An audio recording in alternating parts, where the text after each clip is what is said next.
when was it? Doesn't 2000? I can't remember. No. Anyways, so but you know that idea, that New York sort of feeling, that the Kardashian feeling, that the fashion channels, the food channels, that you see, like, I mean, I would pass a TV in the house or wherever it was, and they'd have these programs where, these TV series where there was like three chefs and competing against each other, and then had these tasters. I don't know what you call them, these people who taste the food, and how dramatized it all was. And it was like, over what people, what's the big deal here?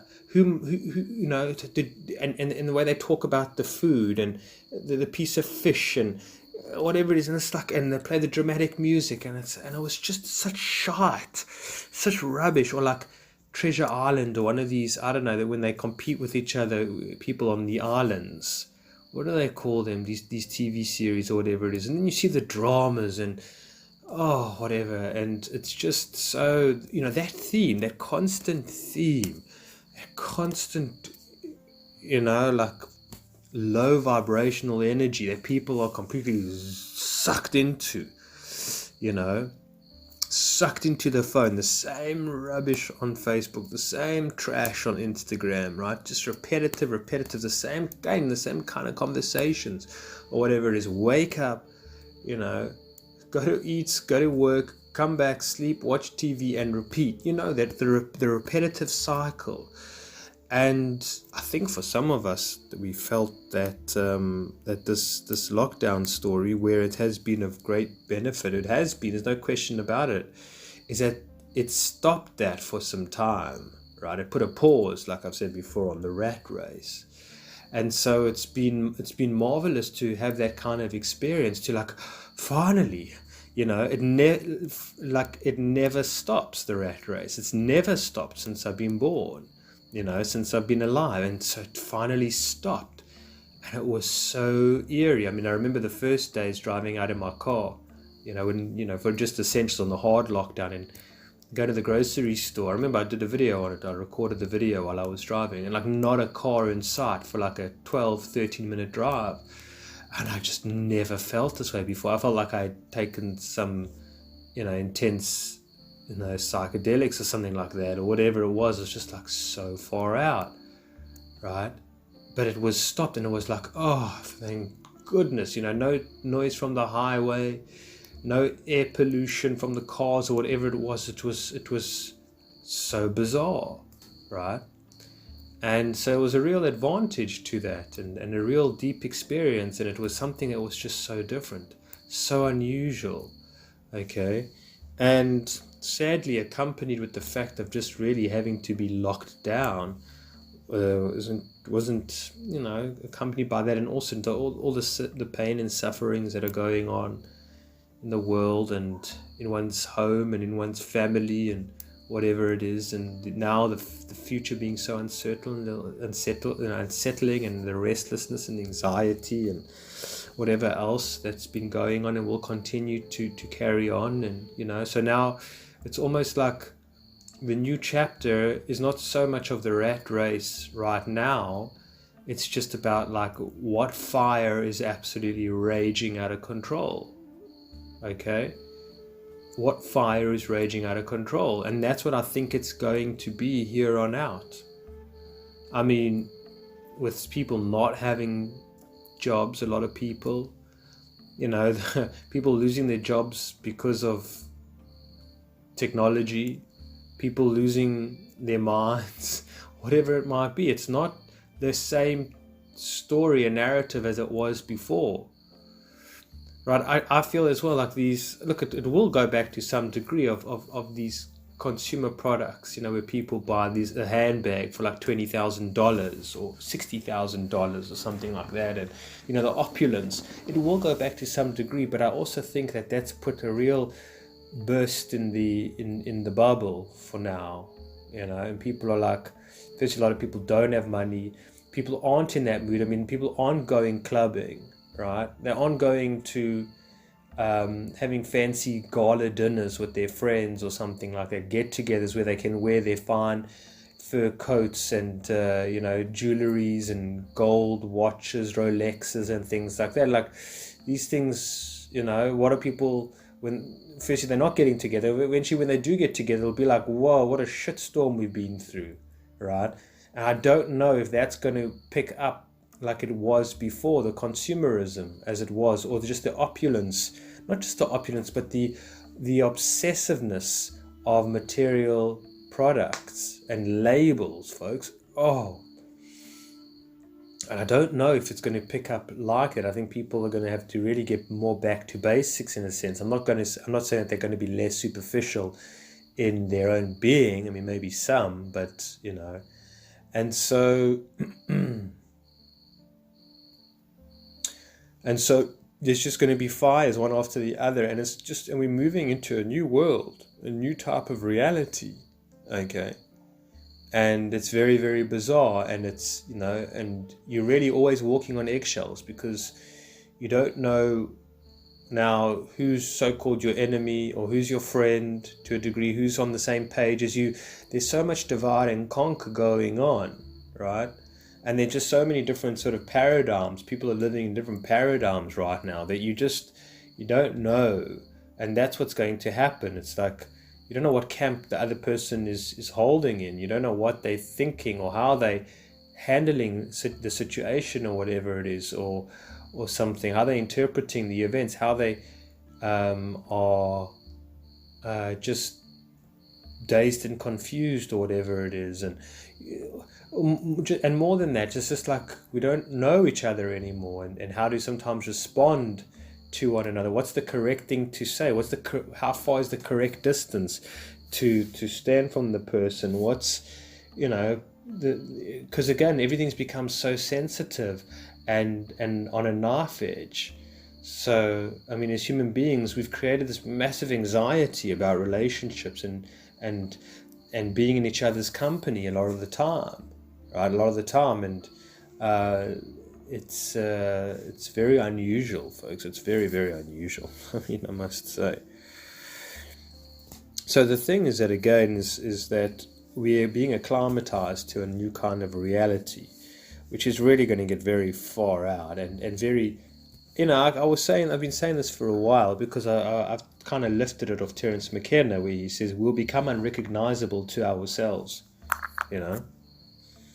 and I think that is going to be the case, and on so many levels. I mean, the human story, line, relationships, social ways, priorities, whatever it might be, is all changing, right? For the better or for the worse, I'm not sure.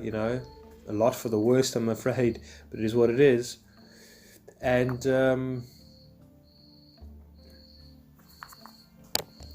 I don't know. I just think that we'll be just further and further removed away from one another, as human beings or whatever it is, and from relationships, and it will just become so much more sterile, right?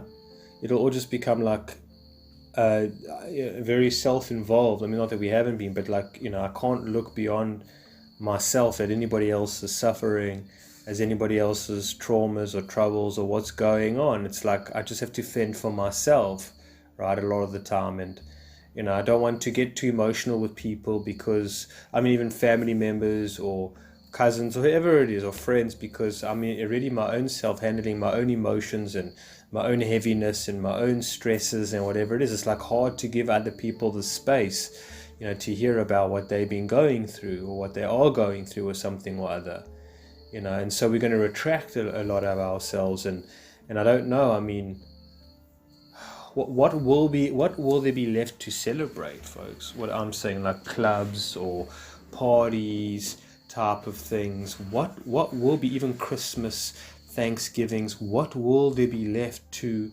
celebrate, right? Even holidays, vacation time, whatever it is, what in life will be left in the near future and even currently to celebrate? Like, think about who wants to get married right now, right? It's not a time for people who want to get married. It's you've postponed your wedding day Because can you just imagine the energy of the people around you at the wedding? I mean, first, you're not even allowed to get married. I mean, have especially in this country, there's no ways, and probably many countries in the world.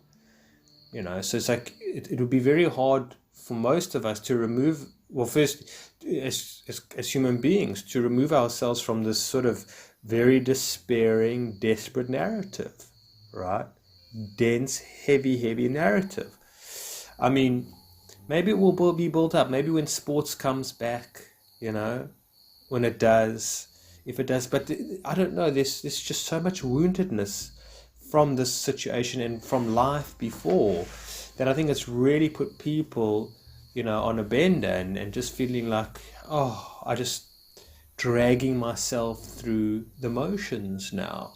I mean, not that people weren't doing it before, but I think there was some kind of excitement, whether it was for the weekend, for the paycheck, for the expensive handbag, the new seasons of the Kardashians, or something or other, but it's all become, because it was so superficial in the first place.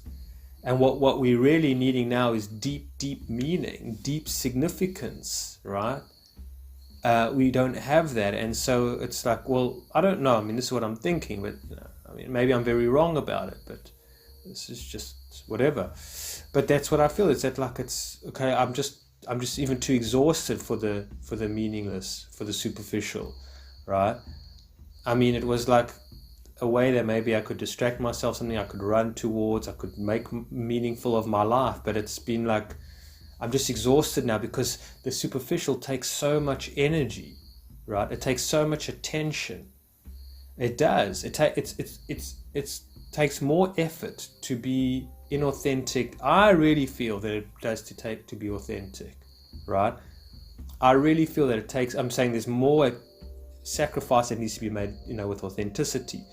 But inauthenticity, to have to be that player all the time, to have to wear that mask all the time, to have to keep on suppressing yourself all the time, right? Masking your emotions all the time, removing yourself away from your divine source all the time. That energy, that bioenergy that it takes is tremendous, right? And to keep lying to yourself all the time, to try and keep being unconscious, whatever it is, numbing yourself, dumbing yourself down all the time. Just the hard knocks that you're putting on your soul, on your spirit, whatever it is, it's exhausting. That's why coffee is so popular. Like, around the world, people have got to have their 5 cups of coffee, right? Because without that stimulant, right, they're just not going to be able to get through the day. Physically, emotionally, psychologically, spiritually drained. We bankrupt, right? And so now, there's no passion anymore, right? Again, what people are passionate about is whatever the system is telling you to be passionate about. Stay home, save lives, or whatever it is, or be passionate about people's, Black Lives Matter or something. Just that's what the passion is about. The protest is passionate about climate change, passionate about gender inequality, whatever it is, racism. That's what you're passionate about, right? Not really passionate about life. And so what's there to be passionate about? Okay, football or, basketball, baseball. But at the moment, that's kind of been taken away. Look, it might come back. It will have to come back. But what is it to, that's not, and that's even a very superficial passion, obviously. So what can we be really passionate about? We can't be passionate about the future, right? We can't be passionate about building a better future. Unless the establishment comes and says, everybody, now we're building for a better future, and for their sort of the golden dawn, as they call it, which I think they're going to pull something like that, right? They're going to pull something like that, where people have lost interest in this life, right? Even the superficialness of this life, where they've just There's just no reason to continue anymore whatsoever. They're completely depleted, right? They've been completely drained. You understand? So how, when I think about that, how are the wheels going to keep turning? Right? How's it going forward? How are you going to lift the people's spirits? Because at the moment, I just think most people are dead weight. Right? I don't know, maybe an economy of this kind can still operate that way. Maybe we are so machine-like that we can just continue in that fashion. Maybe we can.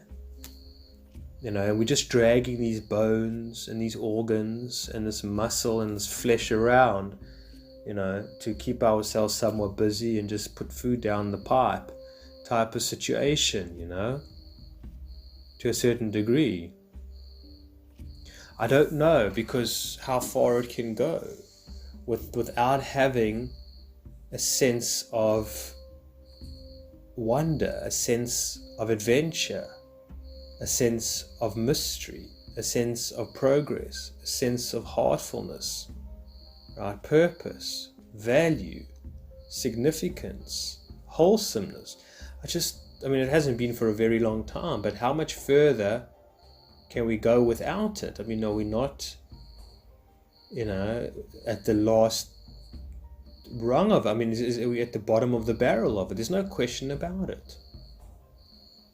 So what's to come, folks? How is the establishment going to change this around? How are they going to lift the people's spirits? Because again, I don't think that you can operate, have the wheels keep on turning when people don't have the desire to be even superficial anymore. They don't even have the energy to be superficial anymore. They don't even have the energy to want to die. A lot of people, I know that sounds terrible, but I think it's like, I can't even think about it, because even that itself is just too overwhelming. It's like, I can't go back, I can't go forward, I can't stand still, as McKenna says, because if you can't go back, you can't stand still. If the thunder don't get you, the lightning will. That's it, folks.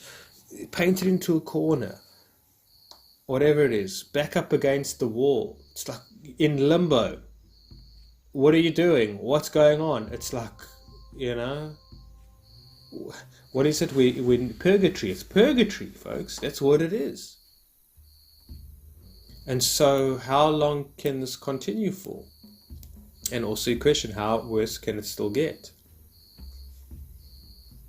So it's very interesting, all of this. And I'll end off on this, but I think for the outside of the conscious individual, right, the awakened, right, in a sense, I know for myself that the wonderland still exists. The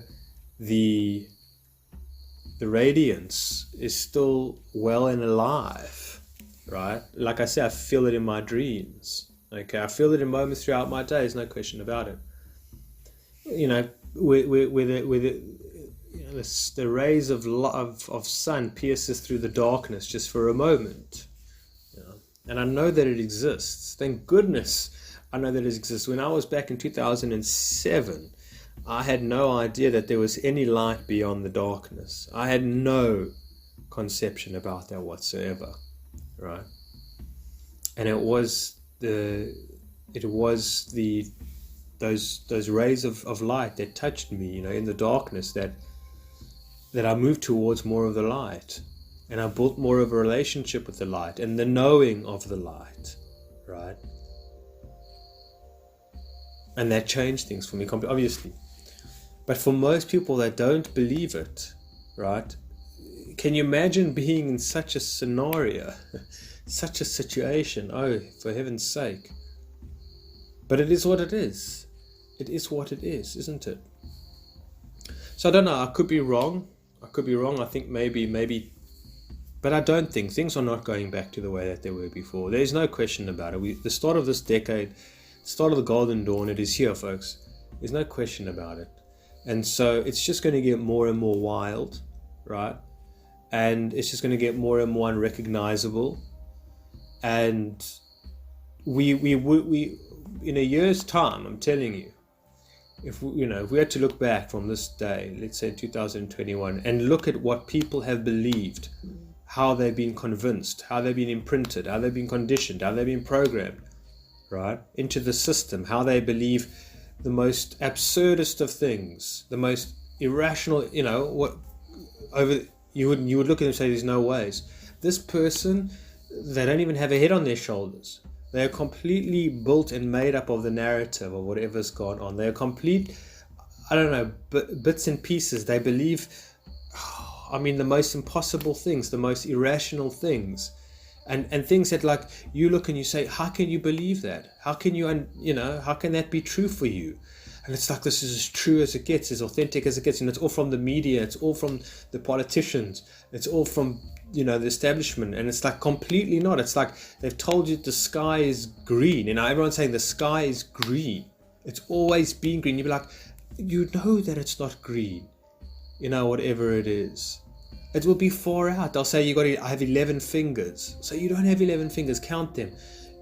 I don't need to count them. Something extreme like that. Something that is as clear as the nose on, as plain as the nose on their face, and they won't be able to see it, and they won't be able to be in touch with that reality. They'll be so far gone from it. You wouldn't believe the things that they're going to be saying. They'll be unrecognizable to who they were. They will be like, what is this? Who is this? I'm telling you now, folks. I'm telling you. And further down the the trajectory, the timeline, it's just going to be like, what? This is what you actually believe. This is what you think, or whatever. It's the most absurd. It's like, I can't even relate to you. It actually freaks me out, right? It's like somebody sometimes who's schizophrenic in a way, and they believe the most unbelievable things, and you can't convince them otherwise. It's, whatever it is, it's like, I don't know, bizarre. And the level of paranoia, and oh my heavens me. and that's what I expect. But I expect on the other foot, on the other side, an absolute conscious awakening on pockets of of individuals around the world that the likes of that have history have never seen before, right? A true evolutionary process that's going on, organic, authentic, the real deal, right? The real deal. And it's going to be challenging to leave the ones we love behind. There's no question about it, and that's what's happening now, And so, you see, for myself, I started off this talk with a low inspiration, and now I feel inspired. It's, I feel uplifted. These kind of conversations, these connections that I have with you folks, or people out there with nature, with the mystery, with the divine, with my dreams, with myself, it's there, baby. It's alive, well, and kicking. There's no question about it. And so I'm really appreciative and grateful for it, because where would we be without it, folks? All right. Thanks for taking the time. Speak soon. Take care.